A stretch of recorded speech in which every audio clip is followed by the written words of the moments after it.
Hello students, welcome back to my channel learn by practice. But आज मैं आपको class 10th का chapter 7 start कर रहा हूँ, कोऑर्डिनेट ज्योमेट्री।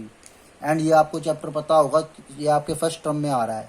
ठीक है, जो आपके फर्स्ट टर्म के सीबीएसई के अकॉर्डिंग फर्स्ट टर्म में जो पेपर होंगे उसमें ये आपका ये चैप्टर कोऑर्डिनेट ज्योमेट्री आ रहा है, चैप्टर नंबर 7। ओके, पहले मैं आपका फर्स्ट टर्म का सिलेबस कंप्लीट करूँगा, उसके बाद सेकंड टर्म का सिलेबस कंप्लीट करूँगा। तो कोऑर्डिनेट ज्योमेट्री क्या होता है? कोऑर्डिनेट का मतलब होता है, ये आपने पढ़ा होगा, कोऑर्डिनेट्स मतलब होते हैं एक्स कोमा वाई। ठीक है, इसको हम कहते हैं कोऑर्डिनेट्स। और ज्योमेट्री मतलब होता है, जैसे ज्योमेट्रिकल फिगर्स होती हैं, जैसे ट्रायंगल्स हो गया, स्क्वायर हो गया, रेक्टेंगल हो गया, and there are many types of figures.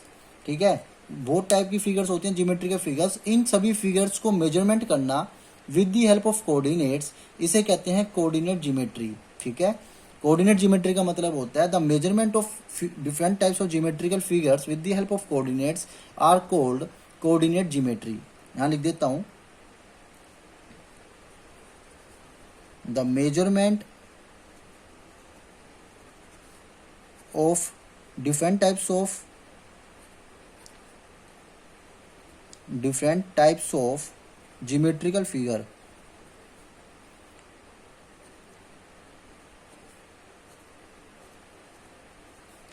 with the help of coordinates are called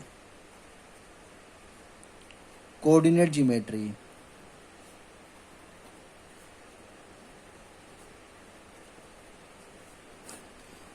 समझ में आ गया सभी को कि कोऑर्डिनेट्स क्या होते हैं? X comma y. अब इसमें सबसे दूसरी बात आती है कार्टेशियन प्लेन। कार्टेशियन प्लेन के बारे में आपने क्लास 9th में पढ़ा होगा, कोऑर्डिनेट ज्योमेट्री में ही। कार्टेशियन प्लेन क्या होता है बेटा? एक एक्स एक्सिस होती है, एक इसमें वाई एक्सिस होती है। इसमें ये ओरिजिन होता है 0,0, ये फर्स्ट क्वाड्रेंट होता है, ये सेकंड क्वाड्रेंट होता है, ये थर्ड क्वाड्रेंट होता है, और ये फोर्थ क्वाड्रेंट होता है। फर्स्ट क्वाड्रेंट में दोनों ही पॉजिटिव होते हैं, क्योंकि एक्स एक्सिस भी पॉजिटिव, वाई एक्सिस भी पॉजिटिव, तो दोनों ही कोऑर्डिनेट पॉजिटिव होते हैं। सेकंड क्वाड्रेंट में ये माइनस प्लस होता है, थर्ड क्वाड्रेंट में माइनस एंड माइनस होता है, क्योंकि इसमें वाई एक्सिस भी नेगेटिव और एक्स एक्सिस भी नेगेटिव, एंड फोर्थ क्वाड्रेंट में प्लस एंड माइनस होता है। ठीक है, ये आप इसे कहते हैं Cartesian plane. Is it clear? और एक्स एक्सिस को कहते हैं बेटा एब्सिसा, इसका दूसरा नाम होता है।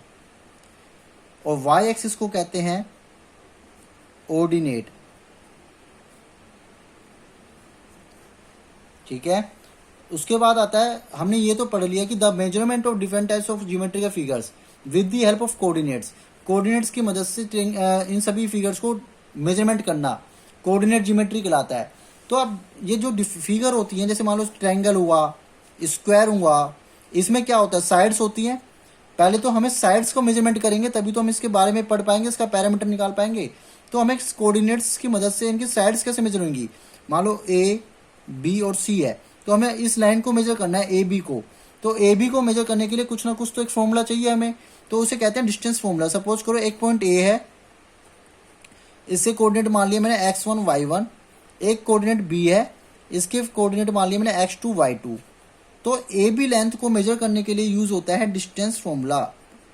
क्या कहते हैं उसको? Distance formula. इसका फॉर्मूला होता है square root x2 minus x1 का whole square, y2 minus y1 का whole square. This is the distance formula which you use to measure the distance between the coordinate a and b. अगर आपको line की distance निकालने आ गई, तो आप coordinate geometry की मदद से, तो आप क्या नाम है, इन फिगर्स के पैरामीटर और एरिया निकाल सकते हो बहुत आसानी से। ठीक है, तो अभी आप समझो कि कोऑर्डिनेट्स की मदद से डिस्टेंस कैसे निकालते हैं। फिर मैं आपको नेक्स्ट 7.3 एक्सरसाइज में समझाऊंगा कि उनका क्या नाम है, एरिया कैसे निकालते हैं। ठीक है, क्वाड्रेटर्स का एरिया कैसे निकालेंगे, ट्रायंगल का एरिया कैसे निकालेंगे, ये सब हम 7.3 में पढ़ेंगे। ठीक है, यहाँ तक बात क्लियर हो गई। अब सीखेंगे how to drive distance formula, distance फॉर्मूले को हम ड्राइव कैसे कर सकते हैं, how to drive distance formula, ये स्टार्ट करते हैं इसकी डेरिवेशन। ठीक है, कि हम डिस्टेंस फॉर्मूले को कैसे ड्राइव करेंगे, जो हमने पढ़ा x2 माइनस x1 का whole square plus y2 minus y1 का होल स्क्वायर। आपको इसके लिए सबसे पहले x और y एक्सिस लेना पड़ेगा। This is x axis and this is y axis.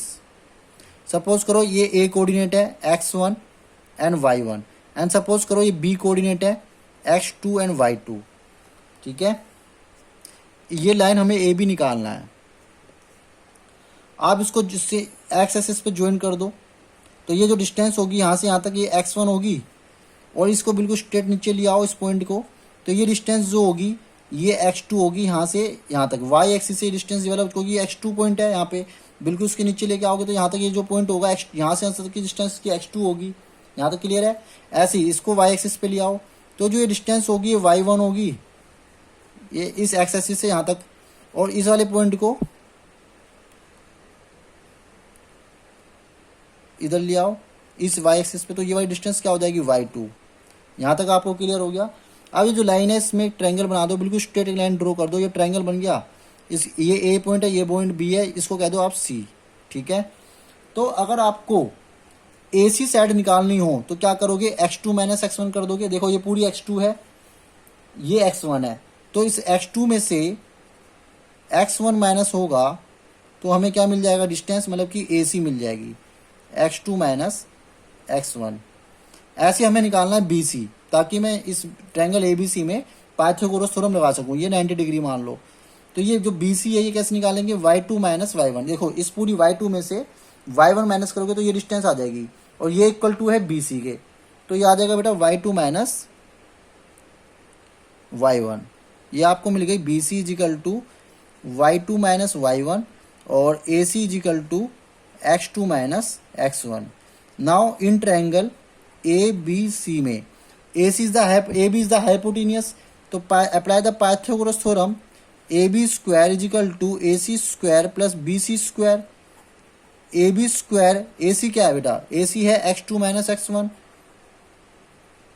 का होल स्क्वायर, BC क्या है y2 माइनस y1 का होल स्क्वायर। BC की वैल्यू पुट कर देंगे यहाँ पे, तो AB का स्क्वायर जो था, स्क्वायर इधर आके क्या हो गया, स्क्वायर रूट। तो हमें डिस्टेंस AB पता लग गई जो हमें निकालनी थी, डिस्टेंस AB तो निकालनी थी हमें, तो यही इसी को कहते हैं डिस्टेंस फॉर्मूला। ये हमने इसका डिस्टेंस फॉर्मूला ड्राइव कर दिया। अब इन द एक्सरसाइज फर्स्ट 7.1 में हमें इसी फॉर्मूले से सारे क्वेश्चन करने हैं। ठीक है, ये हमने ड्राइव कर दिया आपका फॉर्मूला, डिस्टेंस, जिसे हम कहते हैं डिस्टेंस फॉर्मूला।